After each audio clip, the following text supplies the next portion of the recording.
بسم اللہ الرحمن الرحیم۔ آج ہم برائٹا کارب کو ڈسکس کریں گے۔ برائٹا کارب ہماری بہت گہری اثر کرنے والی دواؤں میں سے ایک ہے، اور اس کا پہلا نقطہ، اس میں بچے جسمانی اور ذہنی طور پر کمزور ہوتے ہیں۔ یعنی اس میں بچوں کی نہ تو ذہنی طور پر اس کی گروتھ اور نشو و نما ہوتی ہے، اور نہ جسمانی طور پر اس کی نشو و نما ہوتی ہے۔ اسی وجہ سے یہ بچوں کے قد نہ بڑھنے میں بہت زیادہ استعمال ہوتی ہے۔ لیکن یہ قد کا نہ بڑھنا بنیادی طور پر برائٹا کارب کا کم اہم نقطہ ہے، جبکہ آپ اگر اس کی اصل تصویر کو سمجھنا چاہتے ہیں تو اس کے لیے میری نظر میں ڈاکٹر ایلن کا جو جملہ ہے برائٹا کارب کے حوالے سے، وہ سب سے زیادہ اہم بھی ہے اور قابل فہم بھی ہے۔ وہ اپنے کی نوٹس میں لکھتے ہیں، جس کی ٹرانسلیشن میں کر رہا ہوں، کہ برائٹا کارب کا حافظہ کمزور ہوتا ہے، یہ بھول جانے والا ہوتا ہے، توجہ نہ دے سکتا ہے، اور اس کے بچے پڑھائے نہیں جا سکتے کیونکہ وہ کچھ بھی یاد نہیں رکھ سکتے، احمق اور ضعیف العقل ہوتے ہیں۔ اگر ہم ان سارے نکات کو ذہن میں رکھیں تو ہمارے دماغ کے اندر جو ایک تصویر بنتی ہے ایک ایسے بچے کی جو ذہنی طور پر مکمل نشو و نما یافتہ نہیں ہے، یعنی ایسے بچے جو پیدائشی طور پر دماغی طور پر کمزور ہوتے ہیں، جن کی دماغی نشو و نما نہیں ہو سکتی، وہ برائٹا کارب کی کمپلیٹ ڈرگ پکچر ہیں۔ یعنی ایسے بچے دیکھنے میں ہی ایک نظر میں آپ کو ضعیف العقل یا احمق محسوس ہوتے ہیں۔ تو اس سے محسوس ہوتا ہے کہ ان کی جو ذہنی گروتھ ہے بچوں کی، وہ نہیں ہو رہی۔ آپ کو یہ بچے آٹزم میں اور سیریبرل پالسی کے اندر بہت زیادہ تعداد میں ملیں گے۔ تو یہ اتنی بڑی اپروچ اور اتنی بڑی گہری دوا ہے کہ جو اگر ان سی پی چائلڈ کو اور آرٹسٹک بچوں کو اگر مکمل طور پر ٹھیک نہ بھی کر دے تو ان کی طبیعت کے اندر اور ان کی بیماری کے اندر بہتری ضرور لے آتی ہے۔ تو برائٹا کارب بنیادی طور پر جسمانی اور ذہنی گروتھ کے اندر وہ بچے جو نشو و نما میں پیچھے رہ جائیں، ان کی بنیادی دوا ہے۔ کتنی مائیں ہمارے پاس آتی ہیں جو ہمیں بتاتی ہیں کہ ڈاکٹر صاحب ہمارے بچے توجہ نہیں کرتے، اور پڑھائی کی طرف سارا دن ہم پڑھاتے رہتے ہیں، انہیں یاد بھی کراتے رہتے ہیں، تھوڑا بہت یاد کرتے ہیں، اگلے دن پھر وہ ایسے ہی ہوتے ہیں جیسے ان کو بالکل بھی یاد نہیں ہوتا۔ پڑھانے کے باوجود، یاد کروانے کے باوجود، وہ بالکل بھی 4 5 سال تک وہ ایک ہی کلاس کے اندر رہتے ہیں اور ان کو ذہنی طور پر کچھ بھی یاد نہیں ہوتا۔ تو یہ برائٹا کارب کی ایک مکمل تصویر ہے۔ یعنی اس دماغی کیفیت کے اندر، اس نشو و نما کے اندر بچوں کی کم سے کم اور معمولی سے معمولی کیفیت بھی ہو سکتی ہے، اور بہت زیادہ شدید حالتیں بھی ہو سکتی ہیں۔ کم سے کم کیفیتوں کے اندر آپ کو یہ معمول میں روزمرہ آپ کو بچے ملیں گے، جو اکثر ہمارے پاس مائیں آتی ہیں اور کہتی ہیں کہ ڈاکٹر صاحب ہمارے بچے جو ہے نا لیٹ چلتے ہیں، 2 سال کا ہو گیا چل نہیں رہا، 2 سال کا بچہ ہو گیا ہے لیکن بات نہیں کر رہا اور بول نہیں رہا۔ تو یہ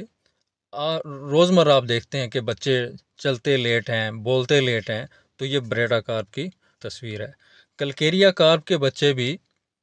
دیر سے چلتے ہیں، نیٹرمیور کے بچے بھی دیر سے بولتے ہیں، لیکن کلکیریا کارب میں اور برائٹا کارب میں بنیادی فرق یہ ہوتا ہے، جو کہ ڈاکٹر کینٹ نے بالکل واضح طور پر لکھا ہے۔ ڈاکٹر کینٹ کہتے ہیں کہ کلکیریا کارب کے بچے ٹانگوں کی کمزوری کی وجہ سے دیر سے چلتے ہیں، جبکہ برائٹا کارب کے بچے دیر سے چلنا سیکھتے ہیں۔ تو اس کے اندر بیسیکلی لرننگ کی جو کوالٹی ہوتی ہے، سیکھنے کی کوالٹی جو ہوتی ہے، وہ بہت کم ہوتی ہے، اور وہ اس کے دماغی گروتھ اور نشو و نما نہ ہونے کی وجہ سے ہو سکتی ہے۔ اس کی مثال ایک کمپیوٹر کے ساتھ بھی دی جا سکتی ہے، جیسے ایک ہارڈ ویئر ہوتا ہے اور اس ہارڈ ویئر کے بعد پھر سافٹ ویئر کیے جاتے ہیں جس سے کمپیوٹر چلتا ہے، جس سے سارا اس کا سسٹم چلایا جاتا ہے، پروگرامنگ ہوتی ہے۔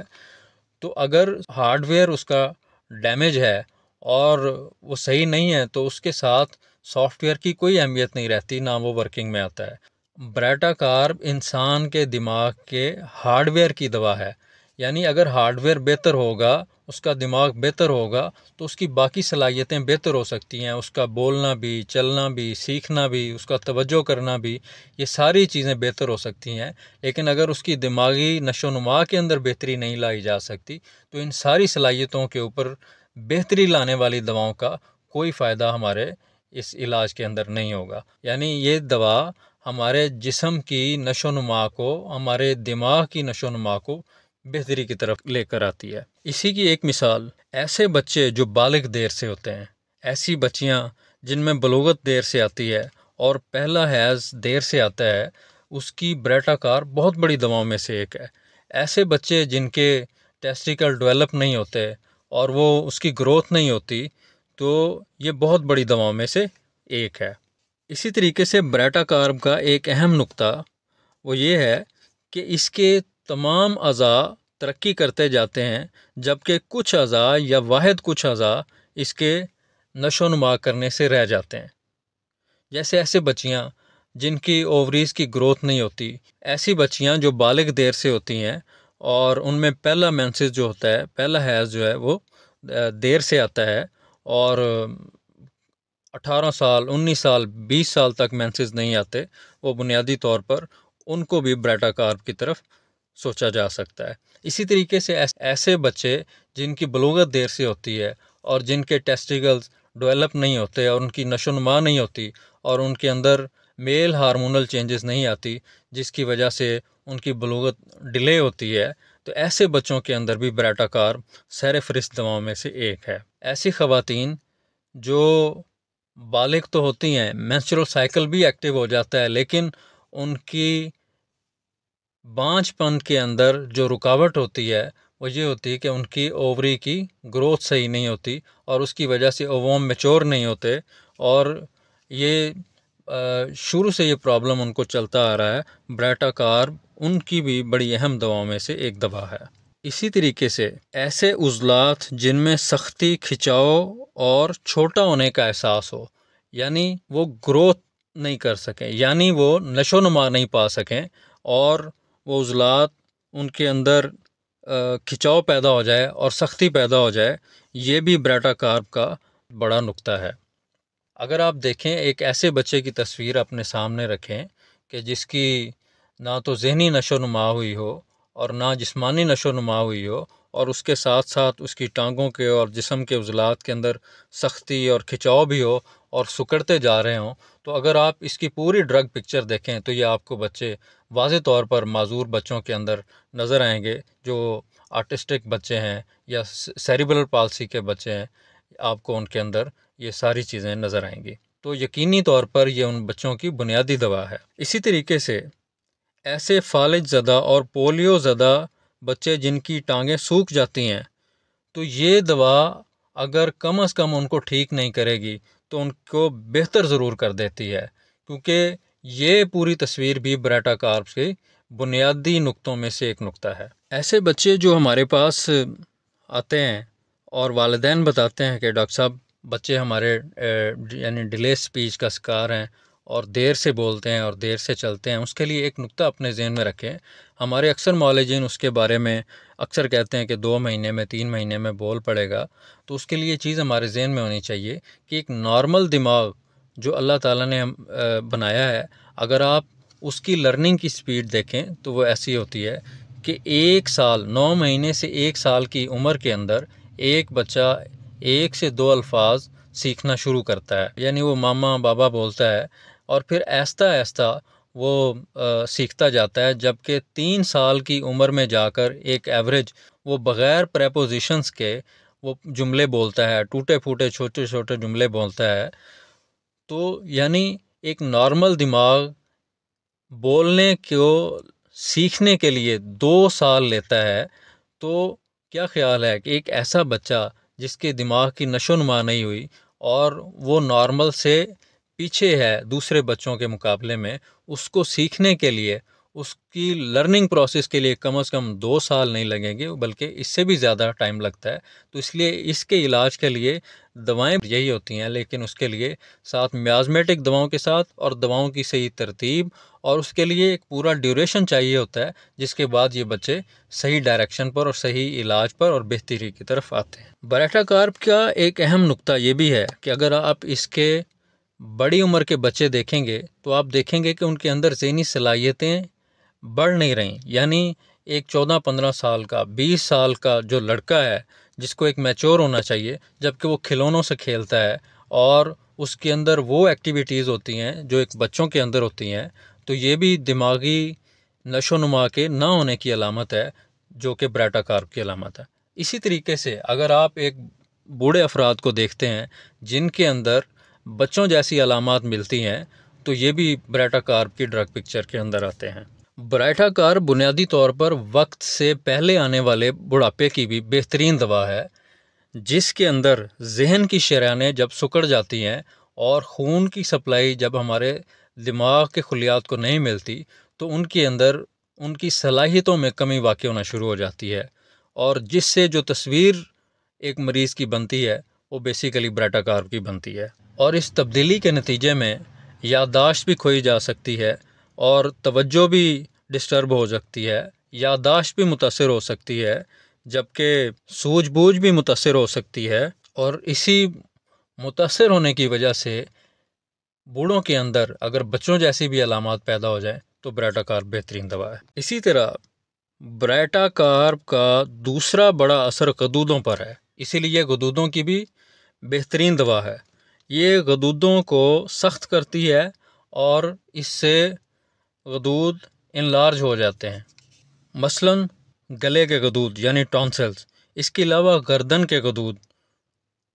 یعنی اس کے علاوہ پیٹ کے غدود میسینٹرک گلینڈز، اس کے علاوہ پروسٹیٹ گلینڈز، یہ ان غدودوں کو خاص طور پر ان کے اندر سختی بھی پیدا ہوتی ہے اور انلارجمنٹ بھی پیدا کرتی ہے۔ سب سے پہلے نقطے کو لیتے ہیں ٹونسلز کے حوالے سے۔ ٹونسلز کے بڑھنے کے اندر یہ بہت بڑی دوا ہے۔ مجھے نہیں یاد پڑتا کہ میری پریکٹس کے اندر شاید ہی کوئی کیس ہوگا جو ٹونسلز انلارجمنٹ کے کیس تھے، جس کو بار بار بخار ہوتا تھا، گلا خراب ہوتا تھا، اور ڈاکٹرز نے ان کو کہا تھا کہ ان کا آپریشن کے علاوہ کوئی حل نہیں ہے، اور وہ کبھی بھی ٹھیک نہ ہوئے ہوں۔ تو اس کے لیے بہت ساری دواؤں میں سے بنیادی دوا ایک بریٹا کارپ بھی ہے، اور اس کے ساتھ ساتھ اس کے علاج کے لیے ایک بنیادی نقطہ یہ ہوتا ہے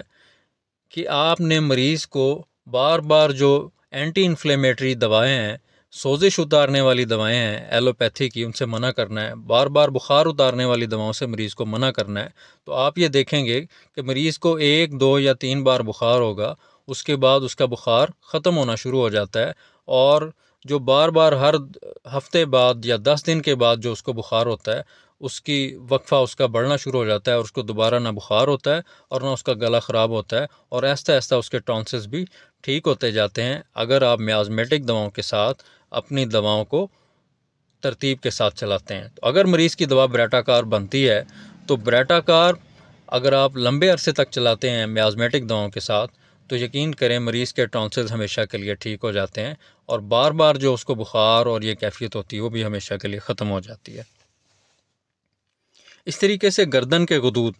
یہ بھی آپ اکثر دیکھتے ہیں، بریٹا کارپ کی اہم علامتوں میں سے ہے، اور اس کا طریقہ کار بھی یہی ہوتا ہے کہ مریض جب بار بار غدود سوجتے ہیں تو اس کے اندر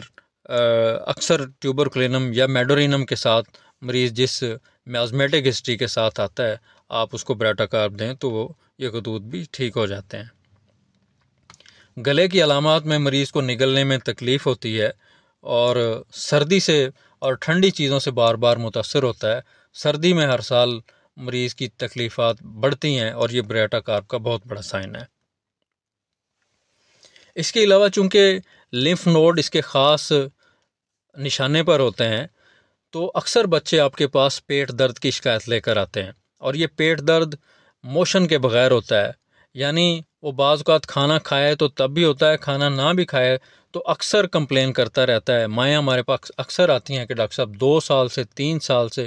بلا ناغہ شاید ہی کوئی دن ہوگا جس دن بچے کو پیٹ میں درد نہ ہوتا اور بہت زیادہ شدید درد ہوتا ہے، جبکہ نہ اس کا پیٹ خراب رہتا ہے، نہ اس کو موشن آتے ہیں، نہ اس کو کانسٹیپیشن ہوتی ہے، بلکہ پخانہ بھی ٹھیک آتا ہے، اس کے باوجود بھی پیٹ میں درد رہتا ہے اور شدید درد رہتا ہے۔ جب الٹرا ساؤنڈ کروانے جاتے ہیں تو ان کے اندر، پیٹ کے اندر میسنٹرک گلینڈز بڑے ہوئے ہوتے ہیں، جو کہ اس چیز کا سائن ہوتے ہیں کہ مریض کے پیٹ کے جو لمفاوی غدود ہے وہ بڑے ہوتے ہیں۔ اس کا علاج بھی سیم اسی طریقے سے کیا جاتا ہے جس طرح ہم ٹونسلز کا علاج کرتے ہیں، چونکہ یہ بھی لمفاوی غدود ہیں، تو اس کے پیٹ درد کے اندر آپ کی باقی جو دوائیں آپ دیتے ہیں، لیکن جب تک بریٹا کارب ان دواؤں کے ساتھ نہیں دیں گے تو مریض بہتری کی طرف نہیں آتا ہے۔